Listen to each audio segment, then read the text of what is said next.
Nós vamos começar a aula de hoje lembrando do assunto que nós vimos na aula passada. Na aula passada nós vimos o calor sensível da matéria. Então, o calor sensível da matéria é o calor trocado quando há apenas variação de temperatura da matéria, apenas quando varia a temperatura da matéria.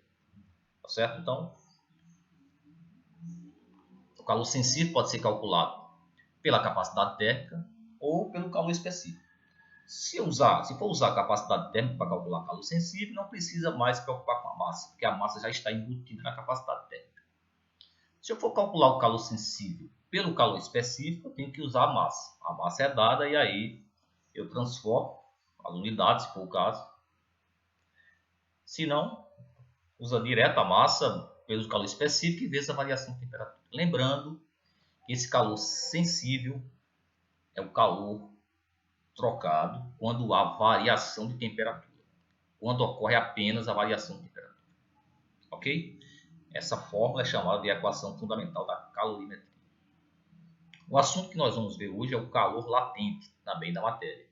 E o calor latente é o calor trocado quando há mudança de fase. Aqui no calor sensível não vai haver mudança de fase, só variação de temperatura.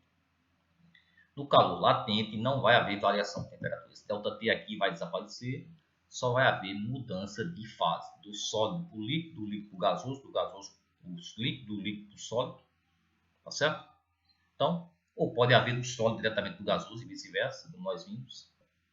Ok? Agora, também a gente vai ver situações em que a substância vai variar a temperatura, depois vai mudar de fase, depois vai variar a temperatura. E aí, para cada etapa, a gente vai usar um calor apropriado. Na variação de temperatura, vai usar o calor sensível e na mudança de fase, o calor latente. E aí depois soma tudo para definir a quantidade de calor total dessa transformação. Ok? Vamos lá. O calor latente é o calor trocado quando há mudança de fase, como eu já falei. Certo? Então, como é que a gente calcula calor latente? O calor latente é semelhante ao calor sensível. A única coisa aqui, a única diferença é que não vai haver variação de temperatura. No calor sensível, quando há variação de temperatura, o calor sensível é massa vezes o calor específico, é um coeficiente, e vezes a variação de temperatura. Aqui também eu tenho massa vezes o coeficiente, que aqui lá é um C minúsculo, aqui é um L maiúsculo. E aqui não tem a variação de temperatura, porque no calor latente vai haver mudança de fase, é o calor trocado na mudança de fase. E não há variação de temperatura, tá certo? Então, quando a matéria pura está mudando de fase, a sua temperatura não varia, como nós vimos no vídeo na aula passada. A água fervendo, a temperatura permanece constante, então não há ΔT, ΔT é zero. E o coeficiente para o calor latente é chamado de calor latente também da matéria. Só que esse calor latente vai depender, o valor dele vai depender primeiro da matéria e segundo da mudança de fase que está ocorrendo. Se é uma fusão, se é uma solidificação, se é uma sublimação, tá certo? Então, esse coeficiente aqui, esse L maiúsculo, que é chamado também de calor latente. Na mudança de fase, o calor trocado é chamado de calor latente da matéria. O coeficiente aqui, para calcular o calor latente, que é o L maiúsculo, também é chamado de calor latente. Está aqui, ó. Calor latente da matéria. Só que esse calor latente aqui, o valor dele vai depender do tipo de matéria e vai depender também qual é a mudança de fase. Qual é o tipo de mudança de fase? Fusão, solidificação, sublimação, etc, etc, etc. Tá certo? Então, esse L aqui normalmente é dado na questão. Ok? Então, vamos ver aí. Antes do exemplo, a gente vai ver, claro, uma coisa que eu já falei. Quando na mudança de fase a substância recebe calor, esse calor aqui vai ficar positivo. Quando perde calor, esse calor aqui vai ficar negativo. Nenhuma novidade, tá certo? O calor é positivo. Quando o Q vai ser positivo, o calor latente da matéria vai ser positivo. Quando a matéria recebe calor, por exemplo, o gelo para derreter, na fusão, o calor latente vai ser positivo. Porque para o gelo derreter é preciso o gelo receber calor. Esse calor recebido, quando calculado na mudança de fase, está aqui, ó. Na fusão do gelo, o calor é positivo. esse calor latente, o coeficiente, assim como o Q, que a gente vai calcular. Tanto o coeficiente, o L, quanto o Q vão ser positivos. Porque quando a substância recebe calor, esse calor recebido sempre será positivo. Tá certo? Então aqui, ó, quando a água vai passar do estado líquido para o estado de vapor, o calor latente, que é o coeficiente, é positivo e, consequentemente, o calor latente, o Q, o calor total recebido para mudar de fase, também vai ser positivo. Tá certo? Então, quando a substância recebe calor, o calor fica positivo, o Q vai ficar positivo. Esse sinal ele aparece automaticamente. Quando a substância perde calor, a água, para passar para o estado sólido, para virar gelo, tem que perder calor. Nesse caso, o coeficiente é negativo, tá certo? O coeficiente de solidificação da água é negativo. Assim como quando o vapor d'água vai condensar, vai passar para o estado líquido, a água perde calor. O vapor d'água perde calor. E aí, tanto o coeficiente é negativo, quanto o calor latente calculado vai ficar negativo. Esse vai ficar negativo por causa desse. Esse aqui vai ficar positivo por causa do sinal. Ok? Esses valores aqui para o L, isso aqui é o L, ó, o calor latente de fusão do gelo, calor latente de vaporização da água, calor latente de solidificação da água, calor latente de condensação do vapor. Todos esses coeficientes aqui são dados na questão. Ok? Então, de gelo para água, recebe calor, o gelo recebe calor. Como esse coeficiente é positivo, o calor latente vai ficar positivo. De água para gelo, essa água vai perder calor. O coeficiente é negativo, logo, o calor latente de solidificação, quando calculado, a quantidade de calor que essa água perdeu para virar gelo, vai ficar negativo. Tá certo? Vamos ver um exemplo. Inicialmente, tem-se 10 gramas de água a 60 graus Celsius. Determine a quantidade de calor que o líquido deve receber para se transformar em 10 gramas de vapor d'água a 120 graus Celsius. Então, eu tenho inicialmente 10 gramas de água a 60 graus Celsius. E quero calcular a quantidade de calor necessária para transformar esses 10 gramas de água a 60 graus Celsius em 10 gramas, a mesma quantidade de água, 10 gramas de água, em vapor d'água a 120. Então, eu vou ter 3 etapas. Eu vou ter a etapa em que a água vai ter que aquecer a água de 60 até 100. E aí, para aquecer essa água de 60 graus até 100, é calor sensível da água. Quando essa água chegar a 100 graus, se fornece calor à água para ela mudar de fase, aí já é outra fórmula, porque aí é calor latente. E aí eu vou calcular a quantidade de calor latente de vaporização da água, a quantidade de calor necessária para fazer com que esses 10 gramas de água passe de água para o estado de vapor, ferva esses 10 gramas de água. E por fim, quando essa água tiver se transformada em vapor, eu vou calcular a quantidade de calor necessária para aquecer esse vapor, que vai estar a 100 graus até 120 graus. Então são 3 etapas. Depois eu somo o calor das 3, o calor total das 3 etapas para determinar finalmente o que a questão pede, que é o calor total para transformar 10 gramas de água a 60 graus Celsius em 10 gramas de vapor a 120. Vocês vão ver a etapa aí por etapa, vai ficar bem claro. Tá certo? A primeira etapa é aquecimento da água para passar de 60, aqui é o processo total, né? Processo total de 60, água de 60 até vapor d'água de 120. A primeira etapa é o aquecimento da água de 60 graus até 100 graus. Tá certo? Então, como é aquecimento, é calor sensível. Massa da água, que é 10 gramas. Esse calor aqui, esse coeficiente aqui, esse calor específico aqui, é o calor específico da água, que é isso aqui, ó. Aqui eu tenho água ainda, aqui ó, eu tenho água ainda, então é calor específico da água. E vezes a variação de temperatura, que nesse caso aí, como é para aquecer água de 60 até 100, é 100 menos 60. A variação de temperatura é 40 graus Celsius. Está aqui. A massa da água é 10 gramas, o calor específico da água é uma caloria por grama grau Celsius.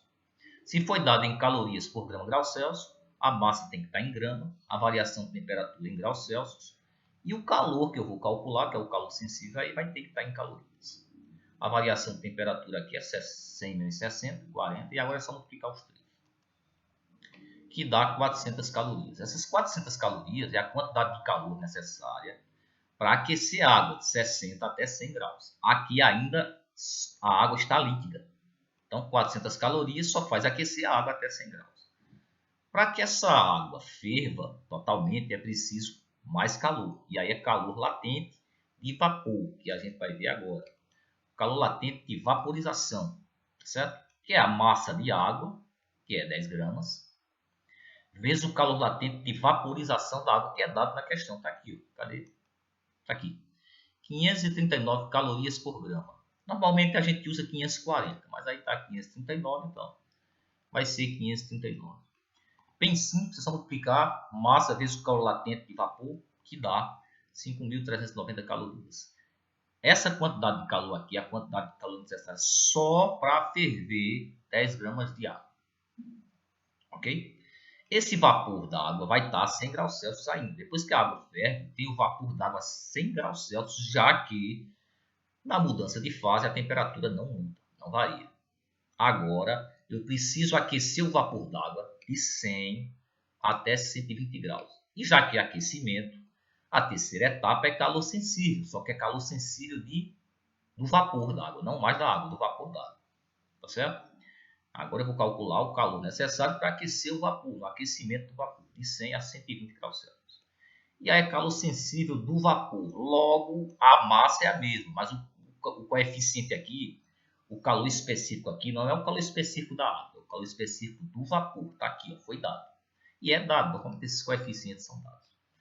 Calor específico do vapor, 0,48 calorias por grama grau Celsius. E a variação de temperatura agora, aqui, é para passar de 100 para 120. Então é 120 menos 100 que dá 20 graus Celsius. A massa da água, 10 gramas. O calor específico de vapor é 0,48 calorias por grau Celsius. E a variação de temperatura que o vapor vai sofrer é 20 graus Celsius. Então, nós vamos multiplicar os três, que eu tenho o calor necessário para aquecer o vapor d'água de 100 para 120. Pronto. Como eu quero calcular o calor do processo total, né, o calor total para aquecer para transformar essa água em vapor d'água, essa água a 60 graus, em vapor d'água a 120 graus, eu tenho que somar as três etapas. Então, somando as três etapas aí, o calor total necessário para transformar água, 10 gramas d'água a 60 graus Celsius, em vapor d'água a 120 graus Celsius, é 5.886 calorias. Ok? Bom, o que é um calorímetro? Bom, basicamente, calorímetro é um recipiente termicamente isolado. É usado para evitar a troca de calor da substância que está dentro do calorímetro, do recipiente, com o meio externo. Então, calorímetro é basicamente uma garrafa térmica, tá certo? E a função da garrafa térmica basicamente é essa: evitar que a água, evitar que o café, evitar que a água gelada esquente, evitar que o café esfrie, evitar a troca de calor da substância que está dentro do recipiente com o meio externo, tá certo? Não existe nenhuma garrafa térmica que evite de fato essa troca de calor. Por mais eficiente que seja a garrafa térmica, por mais eficiente que seja o calorímetro, sempre vai existir uma troca de calor com o meio externo, mesmo que essa garrafa térmica, esse calorímetro seja extremamente eficiente, mesmo que seja. Só que isso é na prática, né? Na teoria existe. Na teoria a gente define um calorímetro ideal, que é perfeito, e a partir do momento que eu disser que o calorímetro é perfeito, não há troca de calor com o meio externo. E aí, para um calorímetro perfeito, a capacidade térmica dele é definida como zero. A capacidade térmica de um calorímetro ideal é zero. Se o calorímetro é real, aí a capacidade térmica dele é diferente de zero. Ou seja, significa que esse calorímetro permite, mesmo que seja uma pequena troca de calor, permite troca de calor com o ambiente externo. A gente vai ver casos em que o calorímetro é perfeito, a capacidade térmica dele é zero, e a gente vai ver exercícios em que o calorímetro é um calorímetro real. Ele permite troca de calor com o externo, e aí a gente vai ter que usar uma capacidade térmica para esse calorímetro. Lembre-se, essa capacidade térmica do calorímetro, quando o calorímetro é real, vai ser usado para calcular exatamente essa quantidade de calor que o calorímetro deixa escapar para o ambiente ou troca com o ambiente. Lembre-se que calor sensível, a gente pode calcular calor sensível pela capacidade térmica. E aí não usa massa. Não precisa nem saber qual é a massa do calorímetro. Basta saber qual é a capacidade térmica dele. Ok? Vamos lá. Primeiro, o que é um calorímetro aqui pelo programa? Os calorímetros são recipientes onde ocorrem trocas de calor entre corpos nele colocados. Não há troca de calor com o meio externo. Sim, não há troca de calor com o meio externo se o calorímetro for perfeito, for ideal. Né? E o calorímetro ideal só na teoria. Na prática, não existe. O que mais? Na realidade, sempre, como ele está dizendo aqui, na realidade, sempre alguma troca de calor ocorre. Então, ele diz aqui que não há troca de calor com o meio externo, depois ele volta atrás e diz, na realidade, sempre alguma troca de calor ocorre. Os calorímetros são, tanto quanto possível, isolados do meio exterior.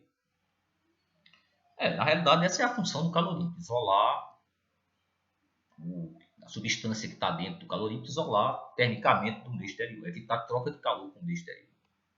Ok? Bom, aqui eu tenho uma figura de um calorímetro. Aqui dentro tem água, aqui tem um agitador para mexer a água.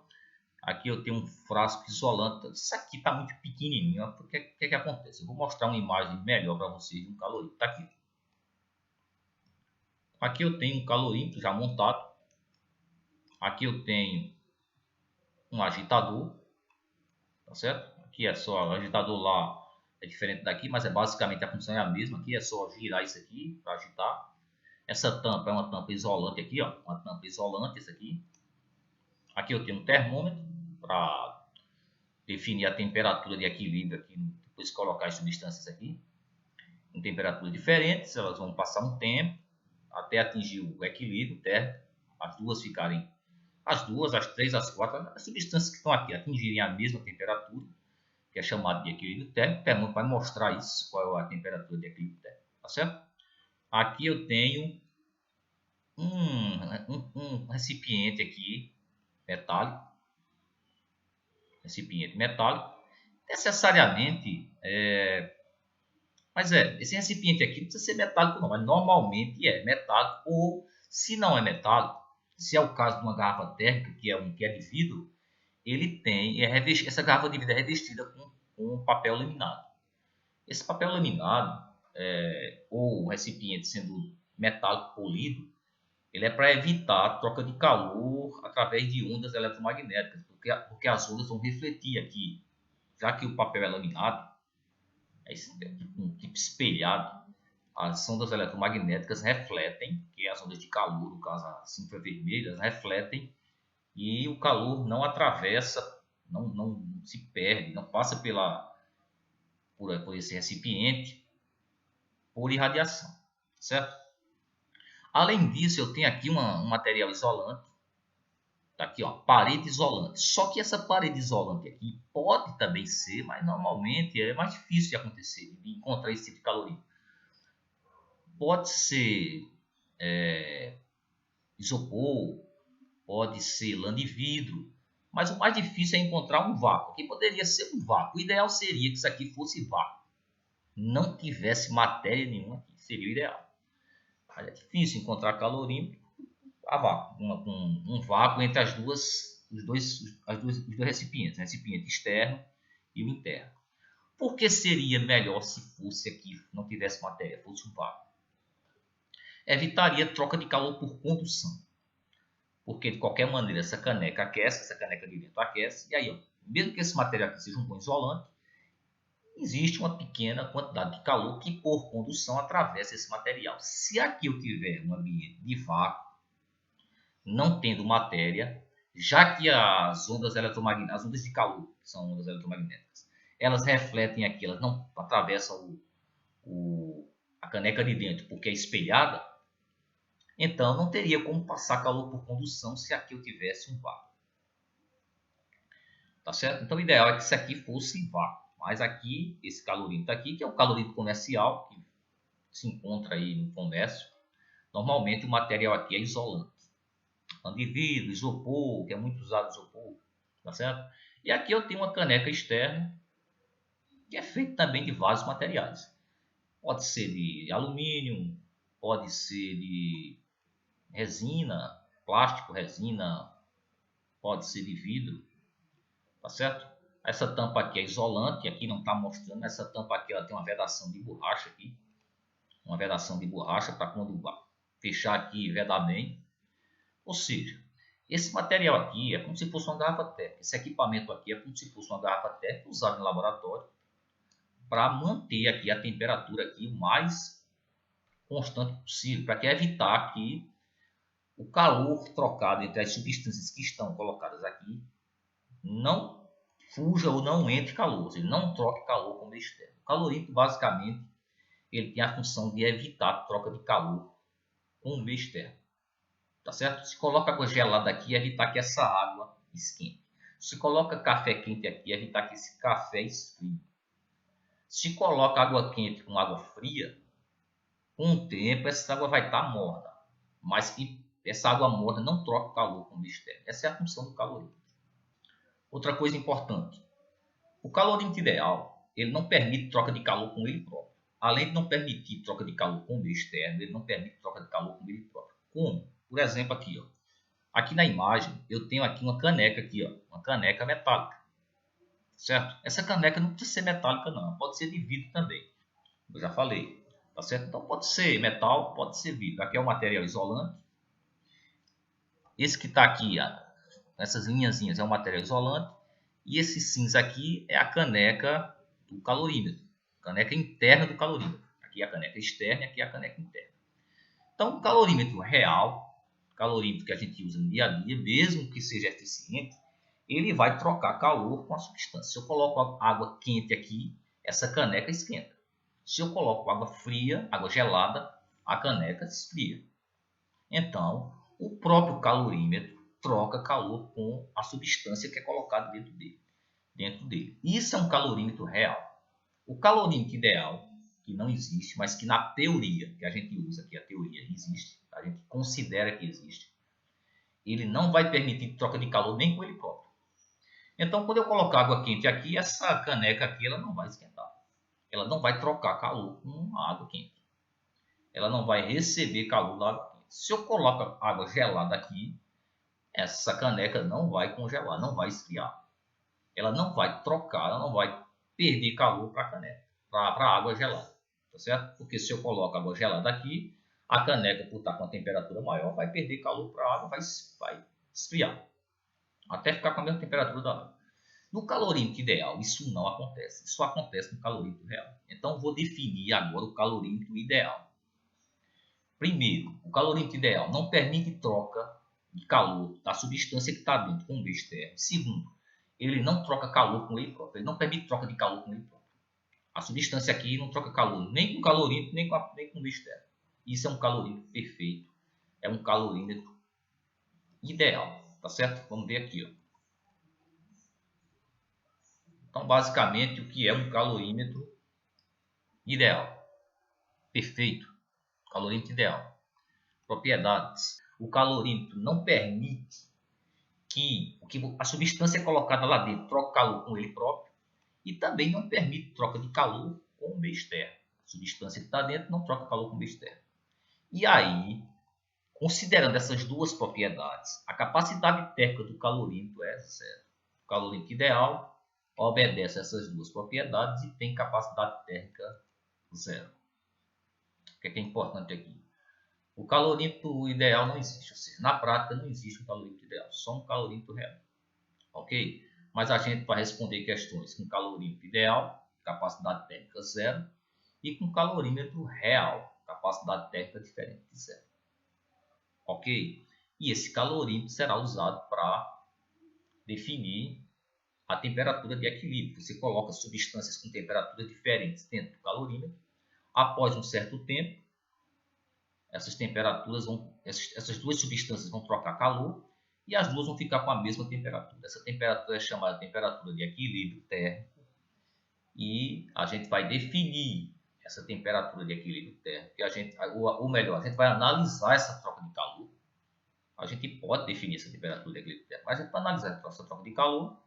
através da equação de troca de calor, chamada equação de troca de calor, que a gente vai ver agora.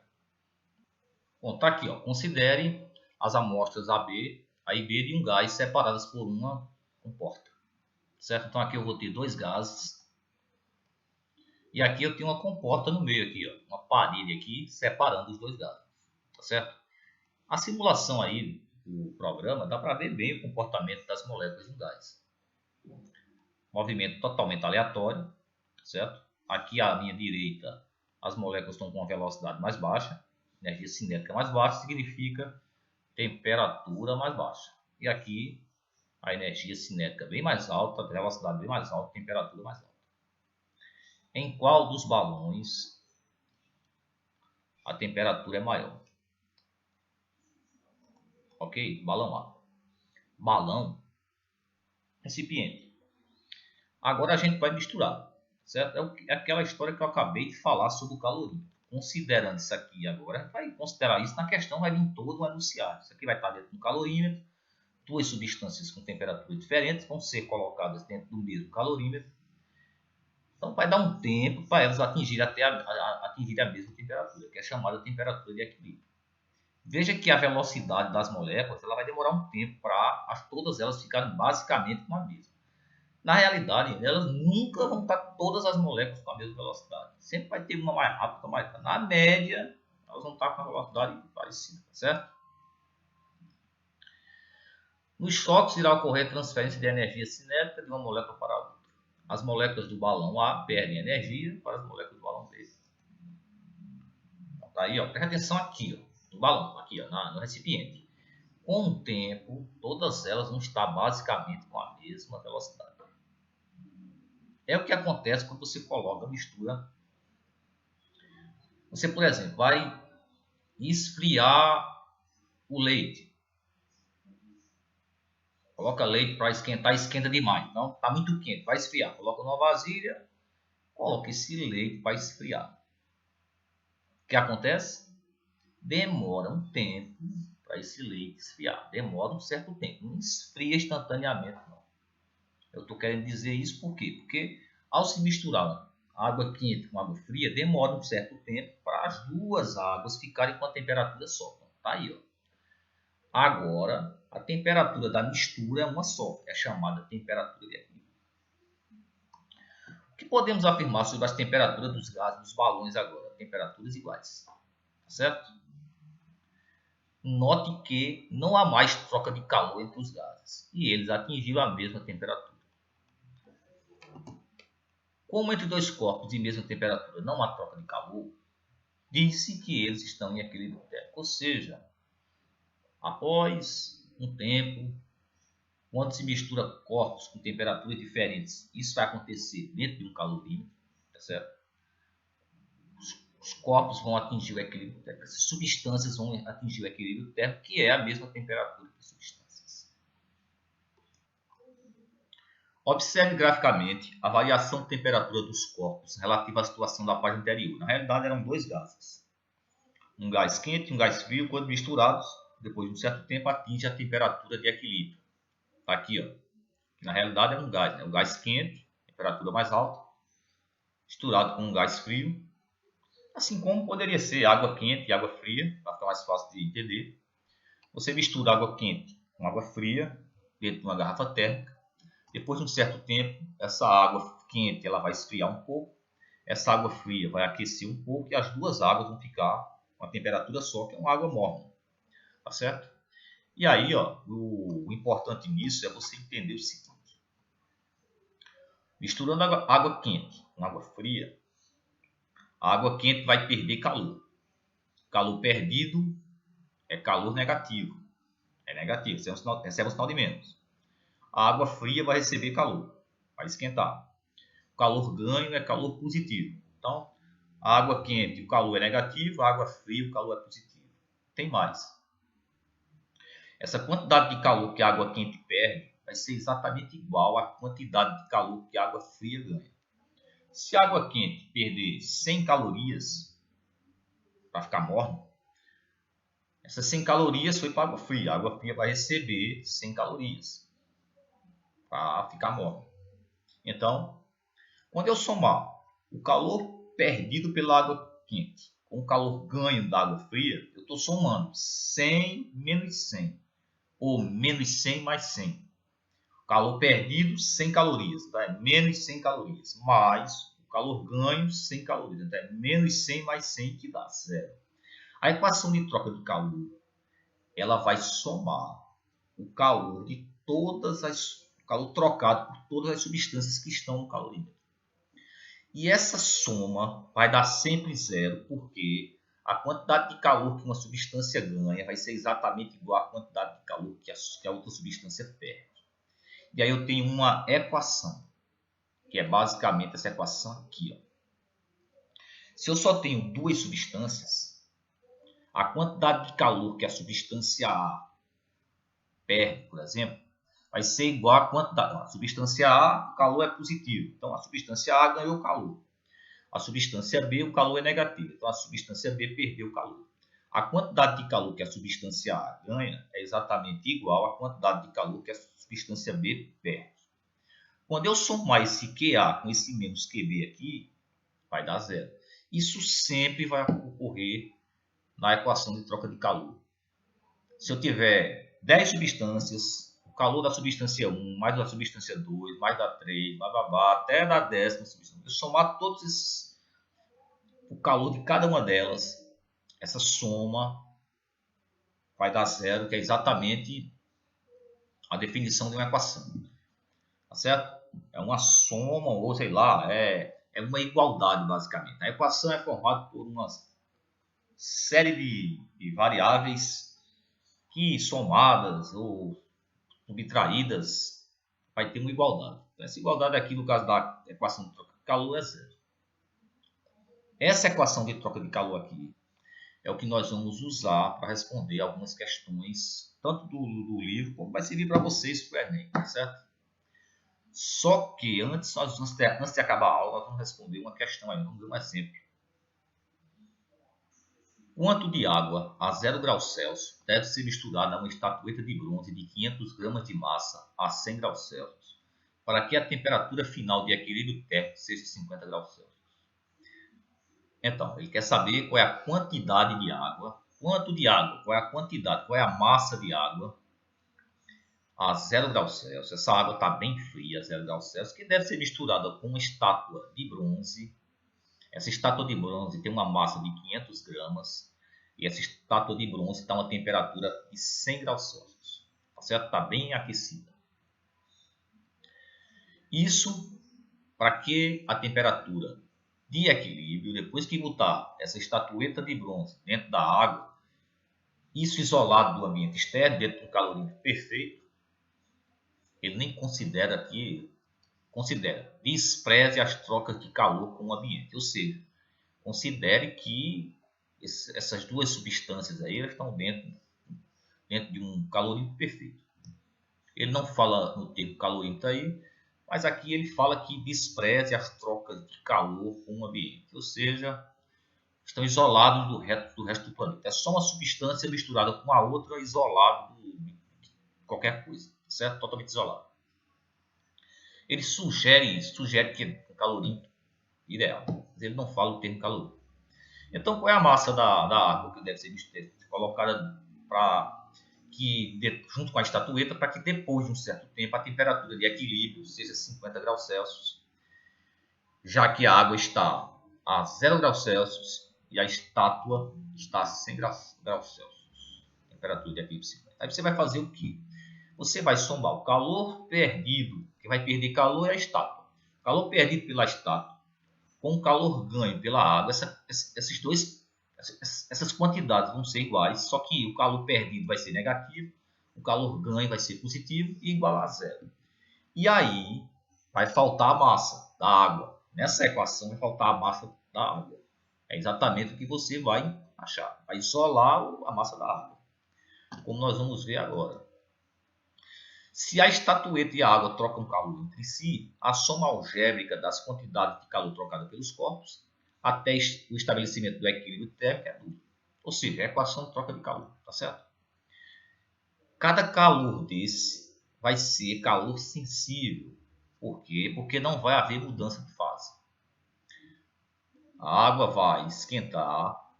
Aqui já está água, não está gelo, está água. Se tivesse gelo, aí sim, aí eu teria que usar calor latente, que não é o caso aí.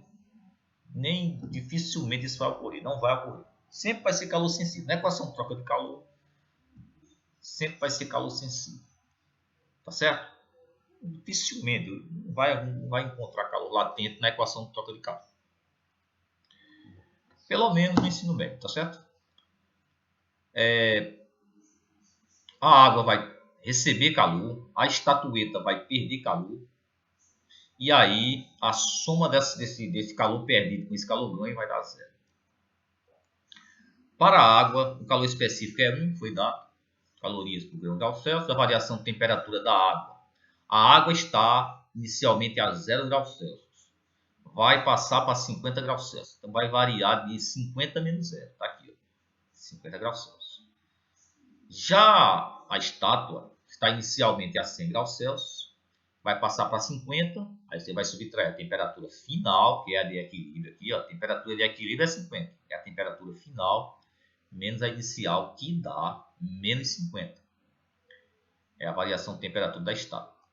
O calor ganho pela água vai ficar massa da água, vezes o calor específico da água e vezes a variação de temperatura da água. Então é a massa da água, que eu não sei quanto é. Eu disse que ia sobrar a massa da água aqui, vai sobrar. Eu não sei quanto é a massa da água. Vezes o calor específico da água, que é 1, que está aqui. E vezes a variação de temperatura da água, que é positiva. A variação de temperatura da água é positiva, por quê? Porque a temperatura final da água é maior do que a inicial. Quando eu subtrair a temperatura final da inicial, vai dar 50 menos 0, vai dar 50. Positivo. Então dá 50 vezes 1 e vezes a massa da água, dá 50 MA. Pronto, esse é o calor recebido pela água. Qual é o calor perdido pela estátua?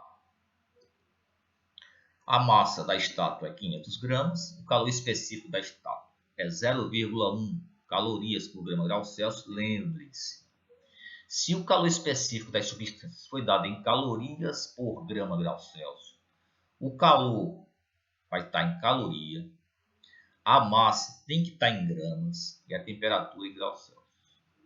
Como as massas dadas já estão em gramas, pelo menos a massa dada aqui já está em grama, a massa encontrada vai estar também em grama, tá certo?